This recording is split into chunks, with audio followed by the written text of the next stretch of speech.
எல்லாருக்கும் வணக்கம். என்னோட பேர் அபிநயா. எனக்கு திருவாரூர் மெடிக்கல் காலேஜில் வந்துட்டு MBBS சீட் கிடச்சிருக்கு. நான் இந்த இன்ஸ்டியூட்டில் தான் படித்தேன். 1 இயர் ரிப்பீட் பண்ணேன். ஃபஸ்ட்டு நான் வந்து தேங்க்யூ சொல்லணுன்னா என்னோட அம்மா, பெரியம்மா, பெரியப்பா இவங்களுக்கு தான் நான் ஃபஸ்ட்டு தேங்க்ஸ் சொல்லணும். அப்புறம் என்னோடய ஃபேமிலி மெம்பர்ஸ், அதுக்கப்புறம் என்னோட டீச்சர்ஸ், அதுக்கப்புறம் இன்ஸ்டியூட்டுக்கு நான் ரொம்ப தேங்க்ஸ் சொல்லிக்கணும். எனக்கு வந்து ஃபிசிக்ஸில் ஒரு பேசிக் நாலேஜே இல்லாத ஒரு ஸ்டூடெண்ட் தான். எனக்கு இந்த வெலாசிட்டிக்கு சிம்பிள் V தானே எனக்கு தெரியவே தெரியாது. இங்கே வந்து தான் எனக்கு தெரிஞ்சிச்சு. உண்மையாகவே எனக்கு ஃபிசிக்ஸ்லாம் அவ்வளோ கஷ்டமாக இருக்கும். வேல் சார் வந்து இயற்பியல் ஈஸின்னு சொன்னதுக்கப்புறம் தான் ஒருவேளை ஈஸியாக இருக்குமோ அப்படின்னு தோணி தான் அதுக்கப்புறம் தான் நான் ஃபிசிக்ஸை படித்தேன். ஃபிசிக்ஸில் நான் 79 மார்க் வாங்கினேன் இந்த வாட்டி. எனக்கு ஃபிசிக்ஸ் சுத்தமாக வராது. இங்கே வந்து தான் ஃபிசிக்ஸ் போட்டேன்.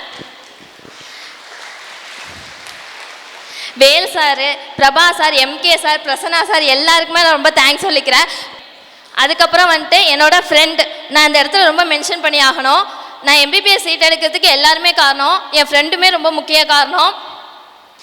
அபிராமி அக்காவும் பாரதியும் எனக்கு ரொம்ப ஹெல்ப்ஃபுல்லாக இருந்தாங்க. லாஸ்ட் 3 மந்த்ஸ்லாம் என்னோட ஹோப்பே போயிடுச்சு. சீட்டு கிடைக்காது, அவ்வளோதான் நான் ஃபிக்ஸ் பண்ணிட்டேன். என்னால் முடியாதுன்னு சொல்லும்போது அவங்க தான் உன்னால் முடியும் அபி அப்படின்னு சொல்லிட்டு என்னோட பேரண்ட்ஸ், ஃபேமிலி, டீச்சர்ஸ் எல்லாரும் சொன்னதையும் தாண்டி என் ஃப்ரெண்ட்ஸ் எனக்கு ரொம்ப மோட்டிவேட் பண்ணாங்க.